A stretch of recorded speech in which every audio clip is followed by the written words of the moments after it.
Hello everybody and welcome to a surprise Friday video.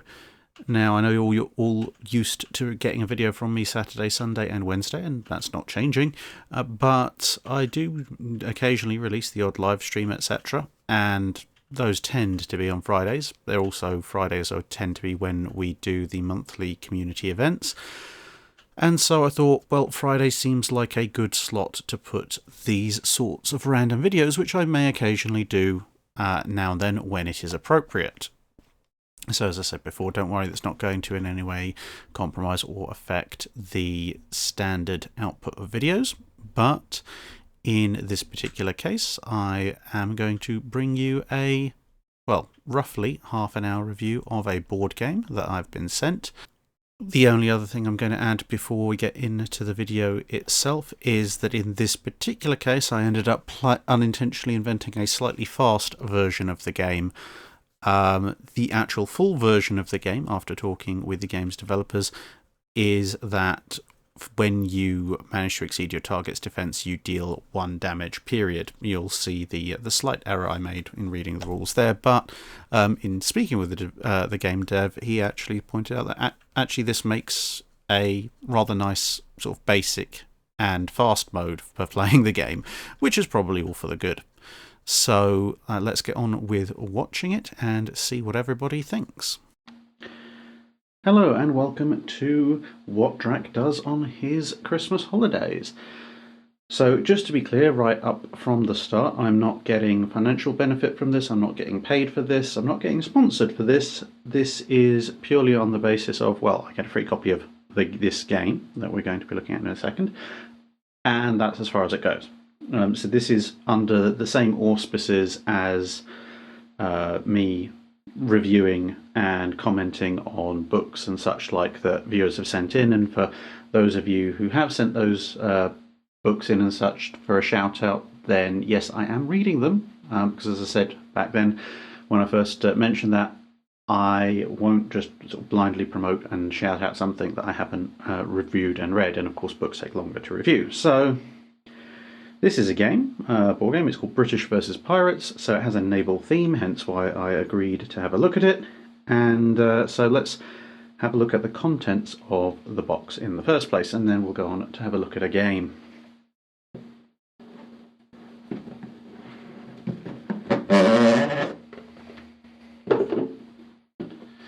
Okay, so what have we got? We have some captains, it looks like. Crew tokens. There is a rule book and a mission book. That looks interesting. And then what looked like a bunch of map tiles. I guess there'll be something in the book that explains how we're supposed to use all of these. They're two-sided. Okay, well, pop you a lot over there. What else do we have? This is all unopened, as you can see. Improved gunnery, +2 cannon accuracy. So this is some one kind of booster card, I guess. And I guess this goes with, this is a captain, Lieutenant Smith of some description, so I guess that's probably related to those crew tokens. Oh, what a nice white ensign. I wonder what that is. If I can get it out.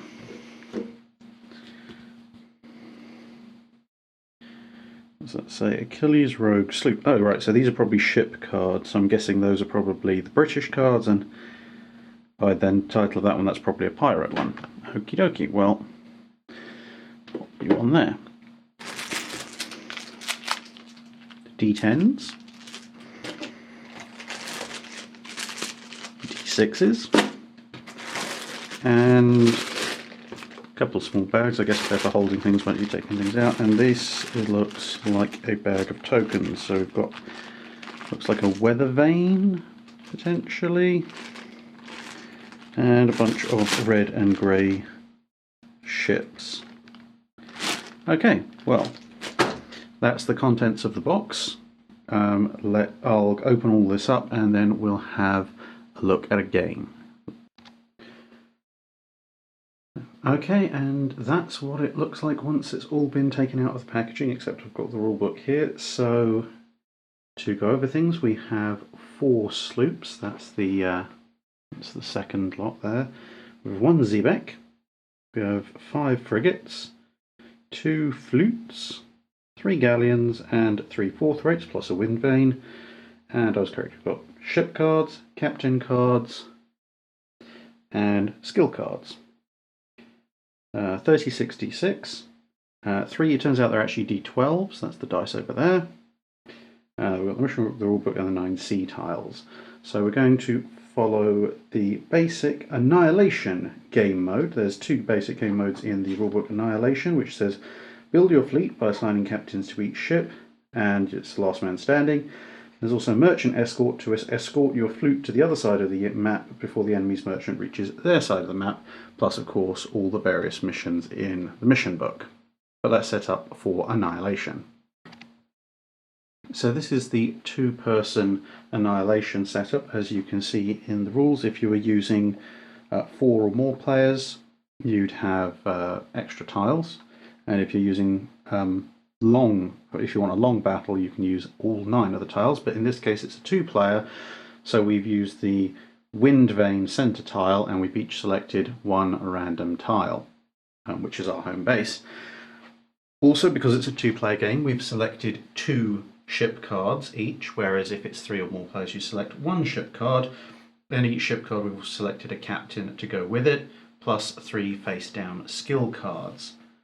Once you've selected your ships, then you put dice corresponding to the dice values that are on there. So each captain has a morale dice, and each ship has a structure dice, which is in the middle, an armor dice at the front, a stern dice, which I'm presuming is something to do with its ability to steer, and port and starboard firepower.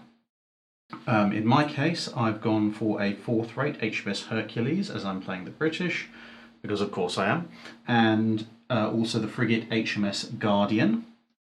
And although there are multiple cards for each type of ship, so there's multiple 4th rates, multiple frigates, etc., each one is actually different.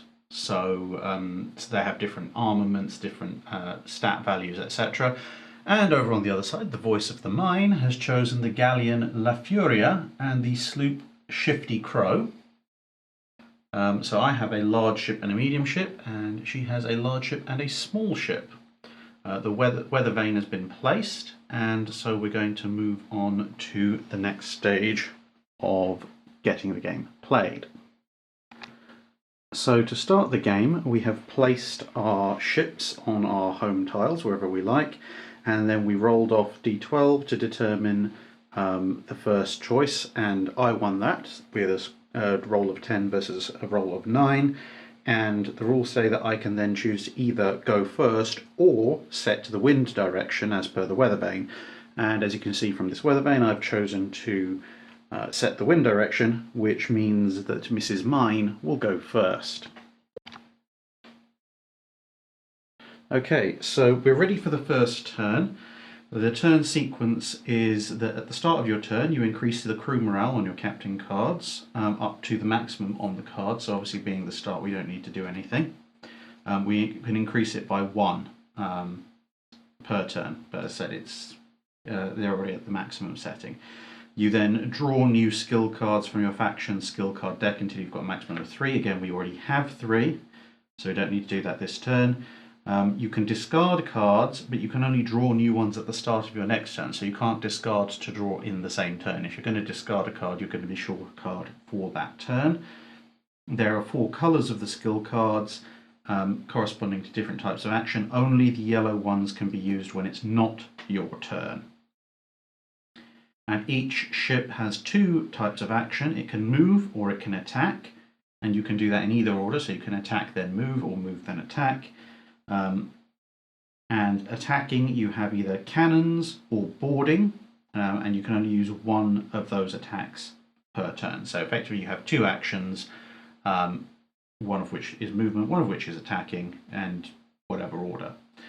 So with that in mind, let's get on into the first turn. So movement is the one of the two phases. So for the movement, each ship has 6 reference points for speed, and that is relative to the direction of the wind vane, and the ships can only move in the direction of their bows. So for example, for my ships at the moment, because they have the wind behind them, they can move 3, whereas Mrs. Mine, her galleon can only move 1, but the sloop, because of its different sail structure, can actually move 3 with its current facing to the wind. Pivoting is marked on the cards, so the galleon can pivot 1 and the sloop can pivot 3, so it's much more agile. And on my side, my 4th rate can pivot 1 and my frigate can pivot 2. During the movement, you can either pivot and then move, or move and then pivot, and the distance you travel is based on the direction you're facing at the time you move forward. You can't split your movement, so you can't do a move, pivot, move. So Mrs. Mine is going to select her first movement.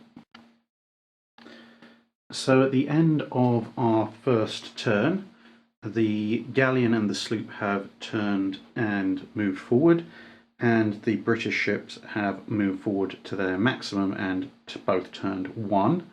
There's no attacking in this first turn, as the firing arcs are drawn out in roughly 45 degree angles from the broadside, and as you can see from the one that's closest to being able to fire is my 4th rate, but that line, the forward arc, doesn't go close enough to hit the galleon, and everything else is unable to bear.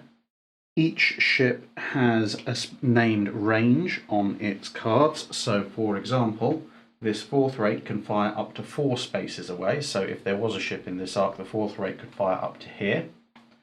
And the same for my frigate, whereas the galleon can only fire up to 3 spaces away, and the sloop can only fire up to 2 spaces away.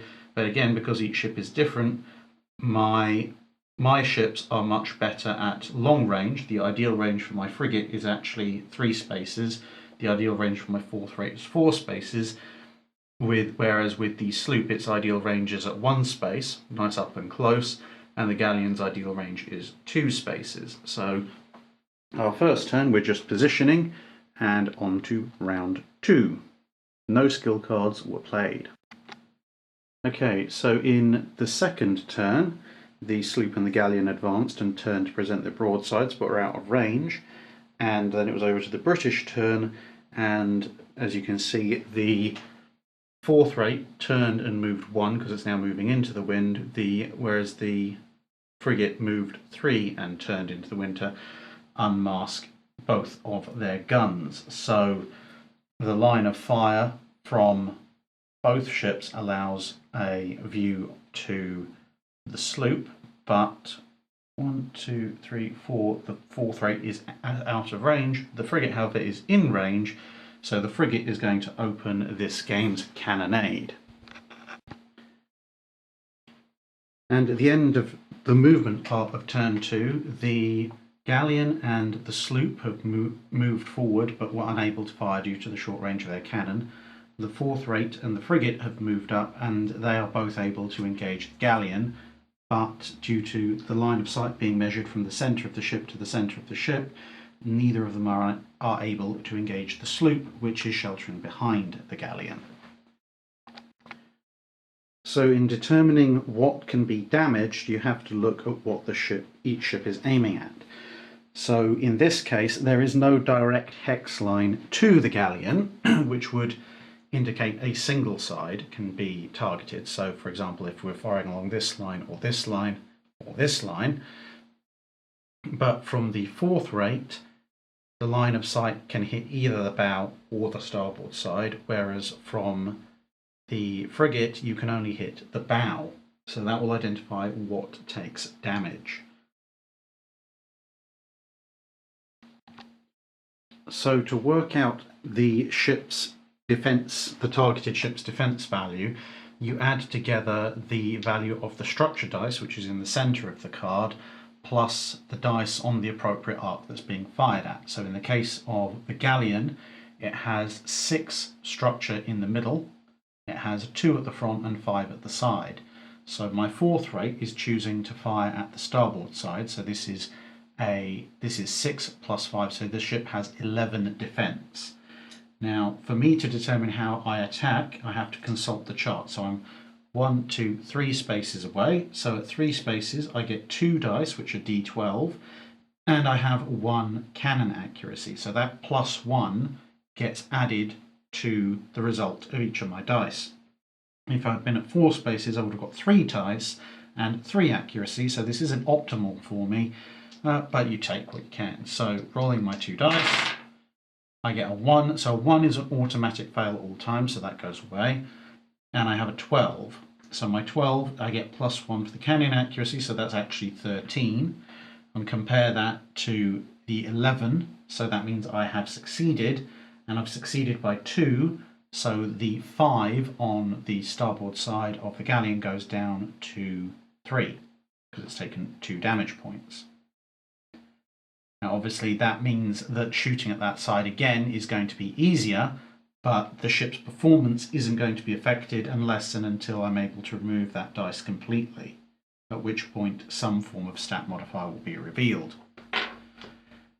Now with my frigate is actually in an optimal spacing, so because it again is 1, 2, 3 spaces away and it's shooting at the bow, so I get 3 dice this time from the frigate with an accuracy of 2, and I'm shooting at the bow, which is a total of 8. So I need to get 6 or more, because it's equal or better than. So I need to get 6 or more on any of these to do damage, and that's pretty terrible. So those 2 fail to do anything. That one is total of 10, so that does do damage versus 8. So that does 2 damage, so that takes off that dice completely. And the result says ship speed slow. The ship speed is slow. So the ship's speed is reduced to 1, which, given they were sailing into the wind, was pretty much what it was doing anyway. So that concludes my turn. There's no morale lost on my side. And the morale is only affected by boarding actions in any case. So it's on to turn 3. Okay, so in Pirate turn 3, both the sloop and the galleon have moved closer to their more optimal engagement ranges, and they have played a card each. So there's the Greedy Macaw that has been played on the galleon, which is enemy ships within 2 spaces of this ship lose 2 crew morale instantly. And given that they're getting quite close, that might be important in an upcoming boarding action. Your mother. So I have to reduce that to 4 morale, and I have to reduce this one to 3 morale. Obviously I'll get 1 back at the beginning of the next turn, but still. And the sloop has Bloodthirsty Gunners, which is plus 1 cannon accuracy if the target is within 2 spaces. And well, yeah, this definitely is, and both of them are. So let's see what happens now. So the pirates in attacking have actually set up a near enough perfect trap for my big HMS Hercules. The sloop has closed to 1 space, which is its optimum distance, where it gets 3 dice and 3 accuracy. The galleon is standing off slightly at 2 spaces distance, where it also gets 3 dice and 3 accuracy, and they both contrive to shoot at my starboard side, which means they're probably going to stove it in quite badly. So, should we do the galleon first? So 3 dice and 3 accuracy, no modifications from that. And my defense is 12, but you've got 7 plus 3 is 10. So actually nothing from that goes through because of the high defences of the 4th rate. Now the sloop might have better luck because it gets plus 4 to each of its rolls. So the sloop needs to achieve an 8 or more. 2 2s aren't brilliant, but an 11 does go through. So an 11 plus 4 gives an advantage of 3, which means that my starboard side is taken down to 3. So that's stove in about half the side of my fourth rate, and I now have a little bit of a problem because I cannot really move anywhere. Well, my frigate can, but my fourth rate is going to be forced into a boarding action that it may not necessarily win. Retreat? We shall see. So, being in a bit of a bind, I've chosen to deploy canvas sail, which gives me +1 to ship speed, so my frigate has motored on out of there to get out of the brutal close quarters range. But my heavy fourth rate, I can't turn and sail off the map. I can only turn towards the sloop, but I can't run it over, so that means there's going to have to be a boarding action. So let's have a look at boarding. So for boarding, the ships have to be within a hexagon of each other, which these two are, and you can use skill cards to aid chances of success, but apparently neither of us have any skill cards that can help with boarding actions. And then both players roll a d12 and add to it their crew morale d6 and their grapple or repel stat. So my crew morale's gone up by 1 since the last turn because it's the start of my turn, so I can add 1. However, the grapple and repel stats are on the captain cards. I have a repel, which would be useful if I'm defending, but I don't have a grapple, so I don't get any bonus other than the +5. Whereas aboard the sloop, they have 3 grapple, which make them very good at boarding, but no repel, so they just get a +4. So technically I'm going into this with a +1 advantage, 5 versus 4 in morale, but it's all down to the roll of the d12. I get a 10 and an 8. So that means that I win, well, I actually win by 3, so whoever rolls 1 or has the lower number receives 1 structure damage, which is the core damage on the ship, so that goes down to a 5, and reduces their crew morale d6 to 1, and the winner gets all their crew morale back, with ties being in the attacker's favour. So that went relatively well for me. So it's over onto pirate turn 4. So pirate turn, there's just been a little bit of manoeuvring, as we're not playing advanced rules. So advanced rules have a minimum move distance, but we're not playing those at the moment. So the sloop's choosing to continue to try and block me in, and is going to fire on my fourth rate at its weaker bow protection. And the galleon has pivoted so that it can fire at not an optimal range, but still a range at my frigate, which is at its weakest at the stern, as all ships are, which is a pretty realistic thing. So the galleon first. So the galleon gets 2 unmodified dice, but they have to be 9 or more to match these 6 + 3 on the stern of my frigate. A 9 and a 5, so that is 1 damage to the stern of my frigate. And then the sloop's going to do its 3 at close range with +3, and she also played explosive shot, which is if any of them are successful, there's an additional damage. It's 12, 12 and 11, and my defense was 9. So that's 15, 15, I think I might be in trouble here, and 14, and so all of them are successful, so all of them get +1, so that's 16, 16, yeah, 16, oh, upon 1 successful cannon hit, okay, fair enough, so I guess we'll bump this one up to 12. Well caught, that 9, so that's 15, 15, 15, which compared to 9 is 6. So that's 3 off there, and another 3 off there for the first hit. And then that's actually gone very badly because that's wiped out my structure completely and again. So my fourth rate, I believe, is eliminated. Best hugs. The mine's high velocity predecessor. So, well, it's not a good day for the Royal Navy. Bye. So now, well, we've done the shooting at the frigate, so let's go over to Royal Navy, turn 4. So to try and save their honour, the frigate has turned and is going to unleash at 3 spaces its ideal firepower, which is 3 dice with a 2 accuracy bonus, and they're going to shoot at the starboard side of the galleon, which is somewhat damaged from previous.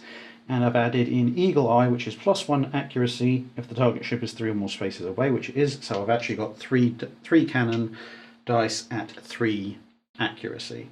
And the defense total is 9. So with my +3 and then any rolls of 6 or more will do damage. So that one doesn't do anything. That one does, and that one does. So +3 gives me so that would make that a 11. So that would give me, that would inflict 2 damage, reducing the starboard side down to 1. And then that's 9, so that would give me 12, which compared to the now 7 damage would reduce. 12 to 7 is 5, so that take off the 1 and reduce that down to 2. So that galleon is quite badly damaged, but there's still 2 of them and only 1 of me. So let's see what happens in the next turn. Okay, so before we go any further, we should point out we just realised we made one small error of omission, which is that each captain also has a crew token at the bottom of each card. So the late Captain Hawkins had +1 pivot, which would have actually allowed me to turn my 4th rate and try to escape a turn earlier before he was blasted to pieces by the sloop. But never mind, neither of us were playing with the crew tokens, so it kind of all evened out. Captain Demetrius here actually has +1 cannon ship accuracy. Captain Apollo over there gets +1 speed to the galleon, and Admiral Zone gets +1 to repel, which would have helped her in the boarding action, or him, her. Oh well. But anyway, so a mistake was made, but it is what it is. At least we're telling you about it now. So as you can see, the pirates have closed in for the kill, and it's going to start off with the galleon at its optimal range. You firing 3 dice with a +3 modifier at the starboard side of the frigate, which has 11 defense still. So that means an 8 or more to succeed. A 9 and a 10. So a 9 succeeds by 1, so it does 1 damage, and a 10 succeeds by 2, which does 2 damage, except of course we're doing it in sequence. So 9 reduces that from 5 to 4, and then the 10 is now facing off against a 10, which +3 will give you +3 damage, which reduces you down to 2. So starboard side still intact, but not by much. And then boarding action. So your boarding morale should have gone up by 1 because it's your turn. There we go. Mine should have gone up to the maximum. So Admiral Zone has a grapple value of 3 and a crew morale of 3, which will give him a +6 to his roll, unless there are any cards to help with boarding that you want to play. And I don't have any repel, I just have a straight +5, so overall advantage is +1 to the pirates at the moment, because I have +6 versus my +5. I get 4, 9, so my morale goes right down, and I lose a structural point. I'm down to 5. Arr. And your morale gets restored to full. So now I'm sailing into the wind. I can only move the 1 space. and I'm 2 spaces away, so I get 2 gun dice with a +1 accuracy boost, but I've also got improved gunnery, which is if the ship is 2 or more spaces away, I get +2 cannon accuracy, so that takes me up to +3. So I have 2 dice at +3, and the defences on the starboard side of the galleon are non-existent at the moment. There's only 2 structure, 2 defence, so with +3, basically it's a case of do I sink it or not. If I roll double 1, I fail. If I roll 2, then I'll get 1 dice. So basically, if I roll anything higher than double 2s, the galleon sinks. So the galleon is very definitely sunk there. Blub, blub, blub, blub, blub, blub, blub. But as they say, it's not quite over because that's all I can do this turn. And there's a rather nasty, rather fast sloop on my tail. So let's see what the pirates do in their turn. Darn. Okay, so the sloop, unsurprisingly, is pulled up on my aft quarter, and I have a defence of 7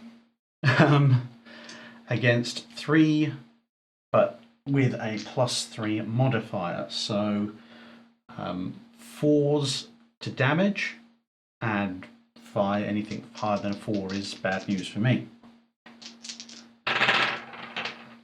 That's very bad news for me.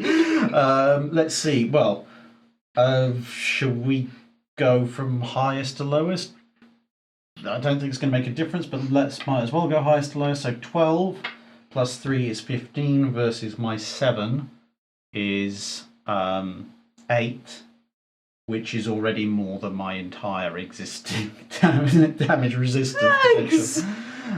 So yes, the sloop, believe it or not, although it's the smallest of the ships, turns out to be possibly the most lethal. Hooray! So the pirate sloop wins by dint of sinking literally everything else on the field. This is why you don't let it get close.